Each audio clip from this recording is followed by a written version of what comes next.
Hey everyone, आज शुरुआत करते हैं एक छोटे से गेम से। मान लीजिए आपके पास एक बास्केट है जिसमें फ्रूट्स हैं और आपको वो ऑर्गेनाइज करना है। बट शर्त यह है कि आपकी आंखों पे पट्टी बंधी है, यानी कि आप देख नहीं सकते हैं। बोले तो कोई लेबल ही नहीं है कि कौन सा फ्रूट है। बस यही है हमारा आज का टॉपिक, अनसुपरवाइज्ड लर्निंग का, जिसमें कंप्यूटर बिना डेटा लेबल के कैसे डेटा को ऑर्गेनाइज करता है या फिर यूज करता है।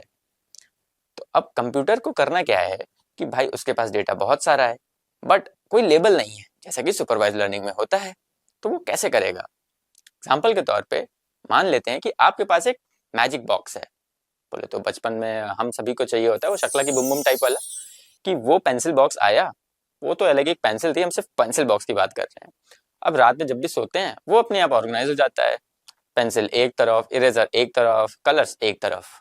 बस इसी तरीके से जब डेटा भी ऑर्गेनाइज करता है तो वो हमारा अनसुपरवाइज्ड लर्निंग के अंडर आ जाता है।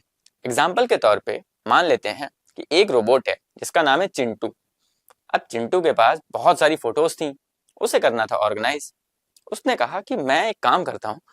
कुछ फोटोज में उसने देखा कि लोग हैप्पी हैं, कुछ में सैड हैं, कुछ में एंग्री हैं या कुछ नॉर्मल हैं। तो उसने उन फोटोज को उन कैटेगरीज में डिवाइड करके ऑर्गेनाइज कर लिया। हैप्पी को हैप्पी के अंदर, सैड को सैड के अंदर। यही है अनसुपरवाइज्ड लर्निंग, जब मशीन किसी क्लस्टर में उनको ऑर्गेनाइज करती है। अब थोड़ा सा ये समझते हैं कि अनसुपरवाइज्ड लर्निंग के टाइप्स कितने होते हैं, जिनको मैं फ्लेवर्स बोलता हूँ।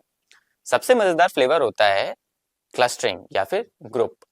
हम यूजुअली जब भी शादी में जाते हैं तो ये नोटिस करते हैं कि भाई मम्मी की तरफ वाले एक तरफ, पापा के वाले एक तरफ, छोटे बच्चे डीजे की तरफ चले गए, कुछ बूढ़े बैठे हैं अपनी पंचायत कर रहे हैं, तो वो अपना ग्रुप बना लेते हैं। यही है एक कंसेप्ट हमारा क्लस्टरिंग का। अब दूसरा होता है हमारा एसोसिएशन रूल, जिसको मैं दोस्ती का उसूल बोलता हूँ। क्यों? इसके लिए मार्केट चलते हैं। मार्केट जब भी हम जाते हैं और ब्रेड ले रहे हैं तो यूजुअली ब्रेड के साथ हम जैम या बटर लेते ही हैं। उसी तरीके से जब बैट लेते हैं तो बॉल भी जरूरी है। जस्ट लाइक ये दोस्ती हम नहीं छोड़ेंगे। तीसरा है डायमेंशनैलिटी रिडक्शन का। इसको बोलते हैं छोटा पैकेट बड़ा धमाका। कैसे? इसमें हम क्या करते हैं बेसिकली कि जो भी इंपॉर्टेंट इंफॉर्मेशन है सिर्फ वो लेके चलते हैं।